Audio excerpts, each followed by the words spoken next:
I bought my house because I wanted freedom. After years of apartment living and strict landlords, I was finally able to buy a place of my own. I found the perfect property, a charming, two-story house on the edge of a beautiful, quiet neighborhood. A big backyard, a few mature trees, no shared walls, and best of all, no HOA fees. The realtor confirmed it. "This street's technically outside the HOA's jurisdiction," she said. "You're in the neighborhood, but not part of their association." Exactly what I wanted. I moved in on a sunny spring Saturday. The air smelled like fresh cut grass and new beginnings. I stacked boxes, met a few friendly neighbors, and unpacked with a huge sense of relief. Then I met her, Karen. Short blonde hair, overly enthusiastic smile, a clipboard under one arm and a Community Pride Matters pin stuck to her cardigan. She showed up uninvited on day 2 with a flyer about an upcoming HOA beautification day. "You'll want to trim those hedges before the inspection," she said without a hint of irony. I smiled politely. "Thanks, but I'm not in the HOA." Her smile didn't budge. "Everyone in this neighborhood is in the HOA." I shook my head. "Actually, my property's outside the official boundary. Checked it myself." She gave a tight-lipped chuckle. "Oh, I'm sure that was just a paperwork mistake. We extended the boundary a couple years ago. You want to catch up on the rules? They're not optional." And with that, she walked off, before I could reply. At first, I thought it was a misunderstanding. I figured Karen was just a little overzealous and didn't realize my house wasn't part of their HOA. Then the notices started showing up. Printed on HOA letterhead, signed by President Karen, and dropped right in my mailbox. Violation number 1. Fence needs repainting, non-compliant with community aesthetics. Violation number 2. Trash cans visible from street on non-collection days. Violation number 3. Garden hose not coiled neatly on hanger. Fine amounts, $50, $75, $25 respectively. I laughed at first. Then it kept going. Each week, another envelope. Each week, another threat. Failure to correct violations will result in legal action. She even started leaving sticky notes on my front door. Sticky notes. That's when I decided I'd had enough. I called the HOA directly to clear things up, only to discover something wild. The HOA had no official office, no manager, and no phone line. It was just Karen and a few volunteers. Still, she kept pushing. A few weeks later, I added a pergola to the back patio, something simple and tasteful. I did the work myself and enjoyed the sense of progress. 2 days later, I came home to a neon orange flyer stuck to my garage door. Unapproved structure, subject to removal per HOA architectural guidelines. She wasn't even pretending anymore. I was furious. I knocked on Karen's door that evening. She answered like she'd been expecting me. "Is there a problem?" she asked, blinking behind overly large sunglasses, at 7 p.m. "Yeah, Karen. I'm not in your HOA. You have no authority over my property. Stop harassing me." She crossed her arms. "We extended the boundaries 2 years ago. You're in it whether you like it or not. That's not how boundaries work. You can't just decide to absorb someone's land like you're annexing territory." She smiled like a supervillain in a Disney movie. "I guess we'll let the courts decide." And that's when I received it, an official small claims court summons. Karen had actually sued me for violating HOA rules. Rules that never applied to me in the first place. She cited 6 violations, demanded $1,100 in unpaid fines, and even requested the court mandate compliance going forward. What Karen didn't realize, what she should have checked before trying to legally strong-arm me, is that I work in real estate law. Specifically, I'm a land use and zoning consultant. My job is to deal with exactly this kind of overreach, boundary dispute, and homeowner regulation. In other words, she didn't just pick a fight with the wrong homeowner.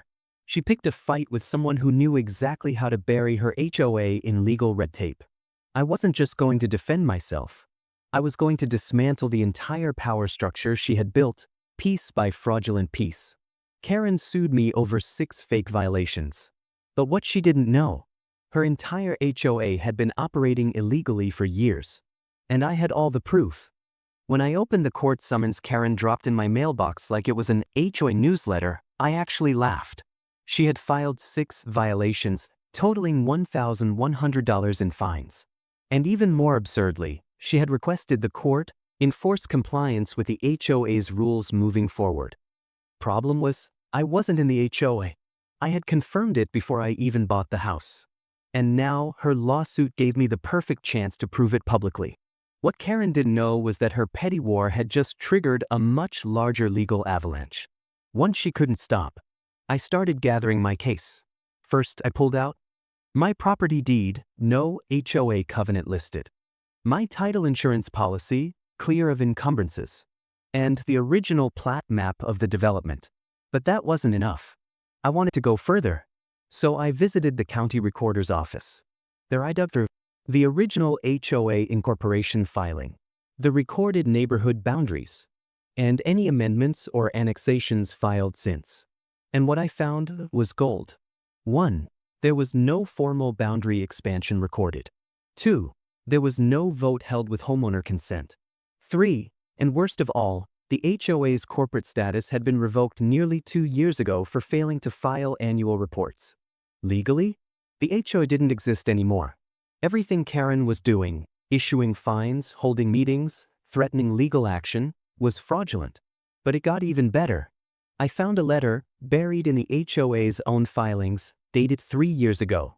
It was from a lawyer who had advised the board that annexing additional properties requires unanimous consent of those properties' owners and must be properly recorded to be enforceable.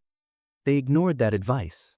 So not only was Karen acting outside the HOA's scope, she had willfully violated legal counsel and kept pretending the HOA had jurisdiction it didn't have. Now I had everything I needed. The courtroom was small. A Tuesday morning, a few people waiting for their turn. Karen strutted in with her little blue binder, looking proud, like she was about to win Homeowner of the Year. I sat down calmly with my thick manila folder of documents. The judge began by asking Karen to explain her case. "Your Honor," she said, clearly rehearsed, "this homeowner has violated multiple community standards, unsightly trash bins, unauthorized construction, mailbox color, and refusal to comply with HOA regulations. We are requesting fines and compliance." She sat with that tight smile, like she had already won. Then it was my turn. "Your Honor," I said, handing over a neatly labeled packet of documents, "I'm here today because the plaintiff is enforcing rules from an HOA that no longer legally exists on a property never under their jurisdiction." The judge raised an eyebrow. "Explain." I walked him through my property deed, no HOA. The original plat map, my lot excluded. The county clerk's record, no annexation filed. The state corporation records, showing the HOA's charter had been revoked. And the attorney letter Karen had ignored. Karen's face turned crimson. She tried to interrupt. "That can't be right. We had a board vote to extend the HOA 2 years ago." The judge cut her off. "And did you notify the county or obtain unanimous consent of the new properties?" She stammered. "We assumed it was covered. The board. Assumptions don't create legal authority, ma'am." The judge turned back to me. "Everything here checks out. Your home was never legally included, and this organization no longer has corporate standing. Case dismissed." I nodded. I expected that. But I wasn't done. The moment I got home, I drafted an email to the entire neighborhood. Attached were screenshots of the court ruling. Evidence the HOA had no legal status. A reminder that Karen had been collecting money and issuing fines for an HOA that was legally defunct. Then I added a call to action.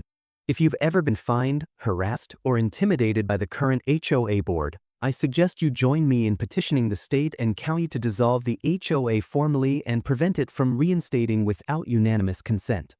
I clicked send. That night, I had 37 replies. Half were thank yous. The other half were furious, not at me, but at Karen. Within days, things spiraled. The community clubhouse got locked. Apparently, the HOA hadn't paid its taxes in over a year. Karen's former board members began distancing themselves. One even emailed me privately, saying, "I only stayed on because I thought she knew what she was doing." Turns out, none of us were legal. Soon after, I got a message from a neighbor named Troy. "We're starting a vote to dissolve what's left of the HOA. Want to help lead it?" You bet I did. Karen tried to drag me into court to enforce rules I never agreed to. But she forgot one thing. I don't lose. I audit. And now, her kingdom is crumbling. After the judge dismissed Karen's lawsuit and I sent that email blast to the entire neighborhood, it was like a fuse had been lit under the HOA's foundation, and it was burning fast. Neighbors who had been silently suffering under Karen's rule started speaking up. They shared stories about arbitrary fines for flowers that were too bright, warnings for hanging seasonal lights too early, threats for kids drawing chalk art on the sidewalk, and in one case, a $300 fine for a birdbath visible from the street. Now that everyone knew the HOA had been operating without legal standing, the fear melted away and anger took its place. Within 3 days of my neighborhood-wide email, a group of residents, including myself, started organizing a petition to formally dissolve the HOA once and for all. We printed flyers, walked door to door, and set up a simple website explaining the HOA's corporate status had been revoked.